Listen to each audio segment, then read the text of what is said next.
Hello, friends, and welcome to episode 881 of the Juicebox Podcast.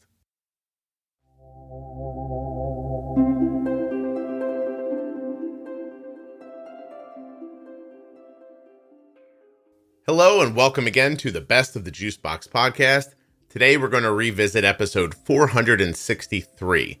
It's a defining diabetes episode called Crush It and Catch It, and it originally aired on April 7th, 2021. This episode is definitely a fan favorite. I don't think a day goes by where I don't see someone in the Facebook group say, hey, I crushed it and caught it. While you're listening today, please remember that nothing you hear on the Juicebox Podcast should be considered advice, medical or otherwise. Always consult a physician before making any changes to your healthcare plan or becoming bold with insulin. Are you a U.S. resident who has type 1 or the caregiver of someone with type 1? Please go to t1dexchange.org/juicebox. Join the registry, complete the survey. When you complete that survey, you are helping type 1 diabetes research to move forward right from your sofa. You also might be helping out yourself and you're supporting the podcast. t1dexchange.org/juicebox.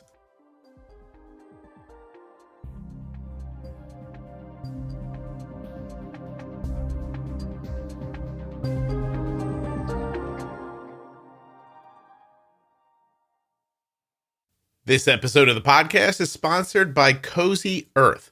Now you can get 35% off your entire order at CozyEarth.com just by using the offer code JUICEBOX at checkout. I'm wearing Cozy Earth joggers and a sweatshirt right now. These joggers are like the best. And our sheets are super duper, super cool and silky and soft. Also from Cozy Earth. CozyEarth.com. Use the offer code JUICEBOX to save 35%. The podcast is sponsored today by BetterHelp. BetterHelp is the world's largest therapy service and is 100% online. With BetterHelp, you can tap into a network of over 25,000 licensed and experienced therapists who can help you with a wide range of issues. BetterHelp.com/juicebox. To get started, you just answer a few questions about your needs and preferences in therapy. That way, BetterHelp can match you with the right therapist from their network. And when you use my link, you'll save 10% on your first month of therapy. You can message your therapist at any time and schedule live sessions when it's convenient for you. Talk to them however you feel comfortable. Text, chat, phone, or video call. If your therapist isn't the right fit, for any reason at all, you can switch to a new therapist at no additional charge. And the best part for me is that with BetterHelp, you get the same professionalism and quality you expect from in-office therapy, but with a therapist who is custom picked for you. And you're going to get more scheduling flexibility and a more affordable price. I myself have just begun using BetterHelp. BetterHelp.com/juicebox. That's BetterHelp, HELP.com/juicebox. Save 10% on your first month of therapy. Hello, friends, and welcome to episode 463 of the Juicebox Podcast. Today, Jenny and I are going to define a diabetes term that I made up.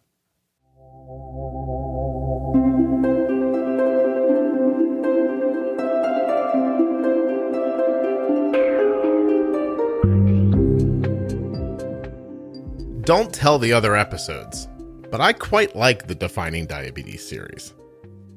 What was once just in my head an idea of like, oh, I'll tell people the definitions of words so they know the tools they're using and what they're supposed to do.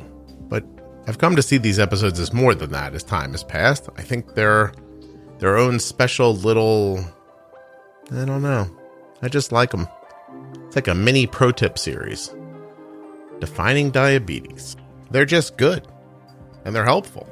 Actually, they're made even better with the presence of Jenny Smith, my friend and certified diabetes educator who helps me on these and the pro tip episodes. Today, Jenny and I are going to define crush it and catch it. There's a little more to it, actually. There's crush it, catch it, and, well, you'll find out in a second. But I just like crush it and catch it. The rest of it's like implied once you understand. You'll see in a second. Please remember while you're listening that nothing you hear on the Juicebox Podcast should be considered advice, medical or otherwise. Please always consult a physician before making any changes to your healthcare plan. we're becoming bold with insulin. Hey, new listeners, did you know Bold with Insulin actually comes from the title of episode 11? I thought I would tell you that because now that the podcast is 7 years old, it's possible you don't even know how this thing got started. This episode of the Juicebox Podcast is sponsored by the Contour NEXTONE blood glucose meter. It's the meter my daughter uses. It is the most accurate meter I've ever held in my hand, and it's absolutely lovely. Check it out at contournext.com/juicebox. You know what else? This show is sponsored today by the glucagon that my daughter carries, Gvoke HypoPen. Find out more at gvokeglucagon.com/juicebox. I have come to, I've broken down the idea of how do I get a blood sugar back down into 3 simple words. I crush it, catch it, and start over. Okay. So if I see a blood sugar that's high and it's stuck, instead of messing with it, I crush it, catch it, and start over. Now, sometimes I crush it and it catches itself. And those are days when I'm like, ooh, I really did it. And then there are some days when I crush it so hard it needs to be caught with some sort of fast-acting glucose. This comes up a lot when I'm talking to people because I just feel like staring at high blood sugars is a bad idea. Now, when I used to say this, people would say, oh, it's not good to bring your blood sugar down too quickly. And I know it isn't. But is it not a good idea when your blood sugar is high all the time to bring it down too quickly? But what about a person whose blood sugar is normally like 85 to 105 and it sits there most of the time, but then you get this big spike from something you messed up or did wrong or bad pump site or whatever? Is there any value in watching it and bringing it down slowly over 4 hours versus crush it, catch it? And I'm glad you kind of brought it up because that was like the first thing on my mind to like spit out was. I know you would. It really does depend. I mean, somebody who's typically sitting in a nice, beautiful, glucose range that they're happy with, and now, grandma's apple pie came along, and I thought I'd only eat 1 piece, and now I've eaten 3, and I didn't pre-bolus, and all the things that go into a higher blood sugar. That happens occasionally. The occasional high blood sugar that you do your little, crush it, catch it kind of component, is that detrimental? No. I mean, you're taking care of the high blood sugar. You're bringing it down. You're doing it quickly. I would say that the opposite of that, though, for a high blood sugar that's randomly high, and you're kind of worried about doing that and bringing it down so quickly. Is there trauma the same way on just leaving it hang high and come down slower by just taking a small amount and gradually getting it down? I think they're both honestly about the same in terms of any potential, back end, which I don't see there at all. Right. Problems. You either take care of it on the back end or on the front end quick and it comes down and now you don't have to do it the high blood sugar anymore. Or you end up with a high blood sugar for hours watching it slowly come down.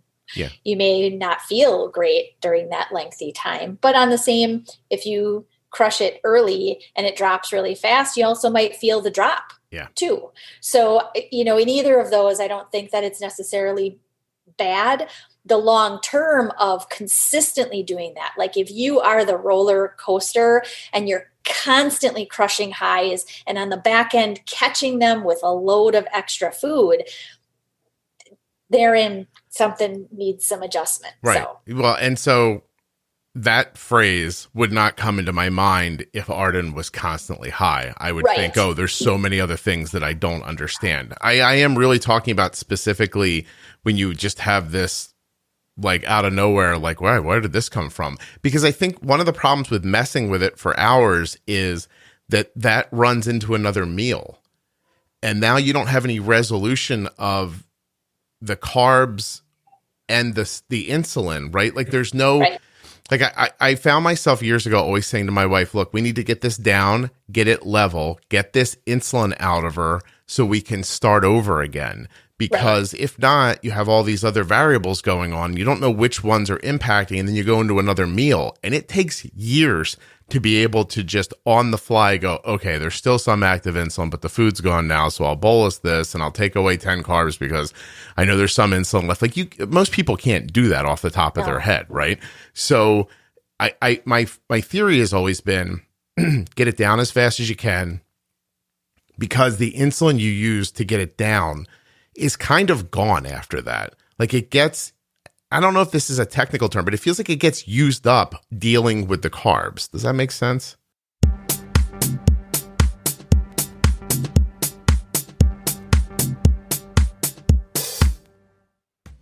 Gvoke HypoPen has no visible needle and is the first pre-mixed auto-injector of glucagon for very low blood sugar in adults and kids with diabetes, ages 2 and above. Not only is Gvoke HypoPen simple to administer, but it's simple to learn more about. All you have to do is go to gvokeglucagon.com/juicebox. Gvoke shouldn't be used in patients with insulinoma or pheochromocytoma. Visit gvokeglucagon.com/risk.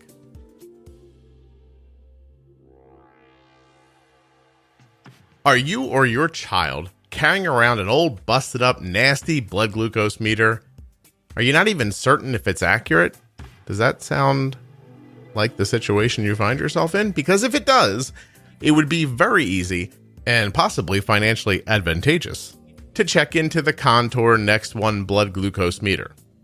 This is the meter my daughter's been carrying now for a couple of years. It is phenomenally accurate for us. I'm talking about a good old-fashioned blood glucose meter that just works. It's got a bright light, so when you're using it at night, you can see what you're doing. The test strips allow for second chance testing, meaning you can hit that blood drop, not get quite enough, and go back in and get more without messing up the accuracy of the test or wasting a strip. And it's possible that you could be eligible for a free meter. And you could just find that out right now at contournext.com/juicebox. All right, so go check out that Gvoke Glucagon, the Contour NEXTONE blood glucose meter. Even there's a link in that show notes there for Jenny. There's a lot going on there. You can find these links, like I said, in the show notes of the podcast player or at juiceboxpodcast.com. I don't know if this is a technical term, but it feels like it gets used up dealing with the carbs. Does that make sense? Yeah, I usually say it gets eaten up faster. Yeah. It's like there's so much sugar for it there when you've got a high blood sugar that all that insulin gets sort of used up faster. It's kind of like the same concept of a pre-bolus, is you're getting the insulin action going now to hit what's coming and get it used up. And on the back end, if you've done it right and you figured it, you should have a smooth landing.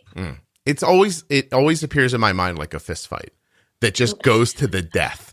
That just like when it's over, both fighters just drop over backwards, and on their way down, they're like, "Well done," and then they're just gone. They never get back up again, you know. And you're right. That is how I talk about and how I think about pre-bolusing, which is to put both people's aggression at the same time, make the insulin working while the carbs are working, so that one's not doing its job without the other one, because it's how you get a higher low blood sugar. But so in a bigger idea, I hear it's exactly right. Like, so what do you do in that situation? Like, how does Jenny handle a high blood sugar that she gets? Jenny doesn't like high blood sugars. I like your, one, with using the system that I use for managing, I don't typically deal with that unless I have a pump site that's gone bad and it hasn't been dealt with, obviously. And for some reason, I haven't paid attention to any alerts and alarms that are going off on my CGM. So there are lots of catching points that obviously I have, and I know a lot of people use similarly. But with high blood sugars, I do the crush it, catch it kind of thing more than not. Yeah, I think there's a because reason. I don't want to sit high. I don't like sitting, and kind of like you with my day, the way that it goes, I don't want to have to wait out a high to eat, because often my meals are with my kids, and I don't I don't want to sit there while they're like chowing down. And I'm like, mommy's got to sit here. Jenny's not saying she feels that her kids will feel odd if she's not eating. She's saying she doesn't want to watch somebody eat and not eat. No, I want to be eating at the same time, right? That's the enjoyment of a meal together. I think it's abundantly clear why you and I get along about talking about diabetes so well. Yes. I was like, and now for the alternate viewpoint, here comes Jenny with exactly what I just said. Yeah. I just think that it leads to so much more success because that staring at highs is stress inducing. And like, people are like, well, I don't know, I'll make myself low. And I get that. Like, if you're hearing this episode first, go back and listen to the pro tip series. Don't start with this. This is like ninja level. Like, I already understand what's going on 1,000 times over, and I've got a high blood sugar. You know, if you... Oh, sorry, go ahead. No. I was going to say, if you usually have high blood sugars all the time, your basal's wrong, you don't understand how to pre-bolus, like, all these other things are first, not this. This is not step one. No. And I was also going to just sort of go back and say, you know, my day-to-day, like, crush it is definitely much more the case. Overnight, I mean... My husband will wake up to an alarm, but he is definitely much more the like sleep through a train coming through the wall than I am now, being a mom and waking up to everything. Yeah. So overnight, I can say, because I am my own manager. I don't have anybody catching or following or anything for me. So if there was a conservative time that I'm going to do less aggressive correction for a high, it's definitely going to be overnight. Yeah. And it's usually, if I've had a high like that overnight, it's usually like the pump site is bad, or it's gotten pulled out and like I've got this dangling pod off the side of my body and I haven't obviously gotten insulin. And then it leads to, well, how much insulin do I have left? So it's kind of a questionable, and I'm a lot more conservative for my own self overnight. Because I would think that for an adult it's different than for a caregiver for certain, and I don't want to give anybody the impression that I use 50% more insulin than the situation needs, and then I just give her like a filet mignon dinner at the end. Like, although I could go into how you can get out of a high and go into a meal by correcting the high and pre-bolusing the meal, even sometimes hours ahead of time, and then just introducing the food at the exact right time. At the right point. Maybe that does fit in here, but we're not talking about that right now. So I don't want anybody to think that I'm overdoing it. Over time, I've learned that, I can be really aggressive here, and maybe I'm going to miss by 8 carbs worth of insulin, right? Like just a little bit, and you can kind of add a little bit in. There's an episode called Utah Jen where I talk about how I helped a person over the phone. This is probably not something I should have recorded, but how I helped a person over the phone bring like a 7-year-old's blood sugar from 400 to 70 in like 2 hours. And it involved crushing it and then introducing a meal at the right time. And that kid's blood sugar went like 76, I think, if I'm remembering it, just leveled right out. It was like it was one of my most happy moments in my life. I walked around my house with my head, so I was like, I did it. And then she ruined it by feeding him. But that's not the point. Anyway, it's a great episode, but not what I was talking about. All right, Jenny, I'm going to stop. I think there's reference to it, though. I mean, in terms of like that introduction of the meal at the right time, I think when you said this is like ninja level. Yeah. I agree, because over time you have an idea, you have a sense of how much to potentially crush it with. Mm-hmm. And where, with hindsight, you can tell where you're going to need to add something because it's not going to catch it on its own. You're going to have to help with the catch. Yeah. So, and if somebody's listening to this and thinking, oh yeah, I try that all the time and I always mess it up, I really genuinely think go listen to the pro tip episodes, because then you'll get through the little reasons why you mess that up. Because I could go, one of them is that people are constantly chasing blood sugars. They're always like on the wrong timeline. I don't like know another way to put it other than to say insulin you use now is for later, but a better way to think of it is that insulin from before is affecting you now.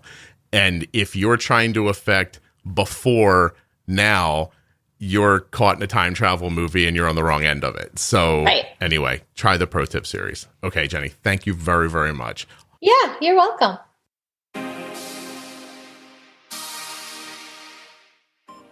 A huge thank you to one of today's sponsors, Gvoke Glucagon. Find out more about Gvoke HypoPen at gvokeglucagon.com/juicebox.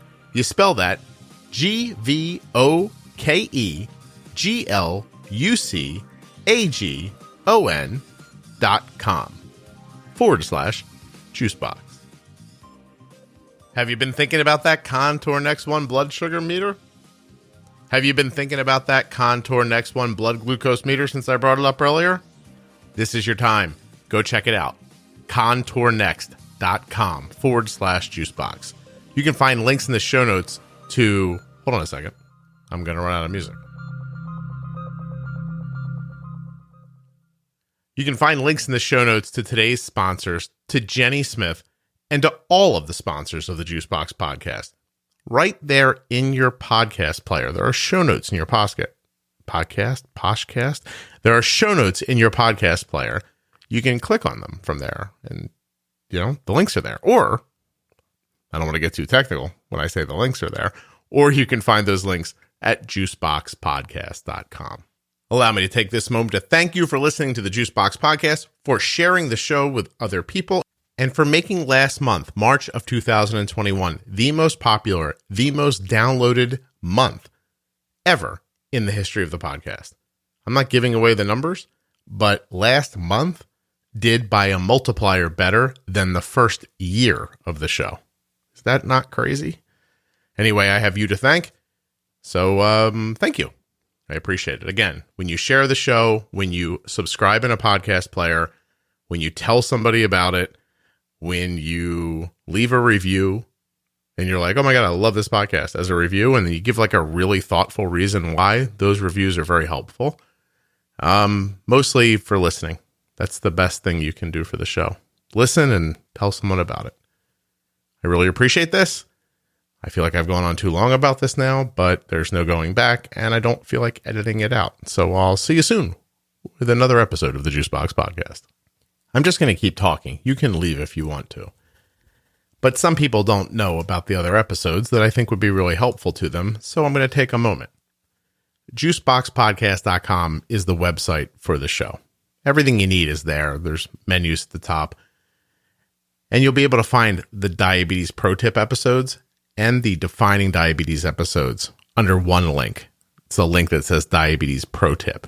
If you can't remember that, you can just go to diabetesprotip.com, where I've also put those episodes. I know a lot of you find the show and people tell you, oh, if you listen to this podcast, like your variability will get better and your A1C will go down. You'll just have a better idea what you're doing. And everybody's like, well, how do you do that? I think it's by listening to the show. I think that listening gives you a firm understanding through conversations with many people who are parents of children with type 1 diabetes or adults who have lived with diabetes for a long time.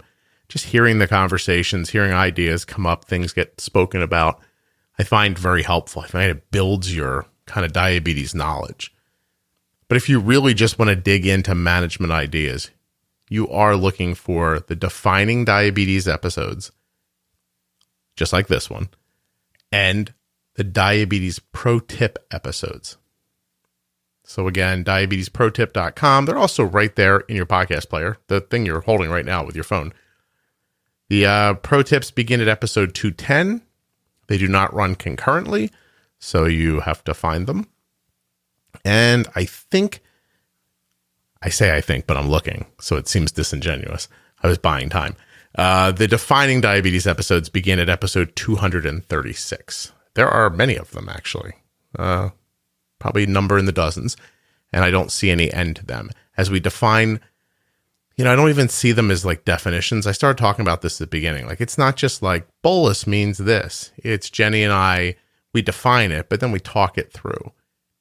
And now you know what that tool is. It would be like, if you came from another planet and someone handed you a hammer and a pair of pliers and a screwdriver and told you to go put together a bed. You might not know what the hammer's for. You wouldn't even know what it was called. So if you were helping me and I said, pass me the hammer, you wouldn't know. So I like for you to know what a bolus is, what basal is, why hydration is important. What's an insulin deficit? Is feet on the floor a thing? What is a fat and protein rise, a compression low, a rage bolus? Like, I want you just to instinctively know this is a hammer. I know what a hammer does. And that way, when you need the hammer, you won't hesitate. To me, that's what the Defining Diabetes series is about. And then, while there is no doubt that I would love for you to listen straight through this podcast, start at first one and listen all the way through. I know not all of you are going to do that. If you did, you would glean everything that is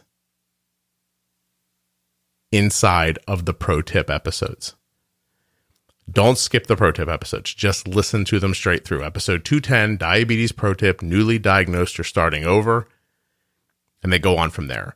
If you're not on MDI, still listen to the MDI episode, right? If you're on MDI, still listen to the pre-bolus episode.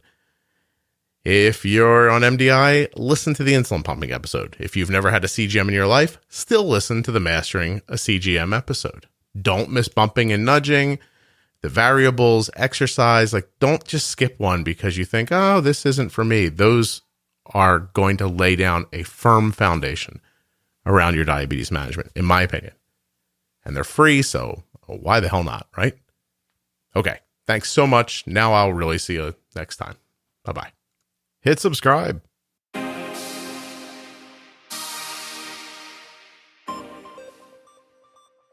Thank you so much for listening to this episode of the Best of the Juicebox Podcast. I hope you enjoyed Crush It and Catch It. It is definitely something we use around here. Would you like to save 35% on this sweatshirt that I'm wearing here, or these silky joggers? Am I rubbing my legs while I'm saying it? I'm not going to tell you because it sounds creepy, but they're super soft. CozyEarth.com. Save 35% at checkout with the offer code JUICEBOX. And of course, you can get 10% off your first month of therapy at BetterHelp.com/JuiceBox just by going through that link. That's all you have to do. Thank you so much for listening. I'll be back very soon with another episode of the Juicebox Podcast. If you enjoyed this conversation and you're not in my private Facebook group, it's absolutely free and I think you would love it. Juicebox Podcast, Type 1 Diabetes on Facebook. Private group, 35,000 plus members. That's over 35,000 members. Tons of conversations, opinions, perspectives, and great conversation. Absolutely free. Go check it out. If you enjoyed the Juicebox Podcast or this episode or any episode, please go into the audio app you're listening in and leave a 5-star rating and a thoughtful review that will help someone else to understand why you love the podcast.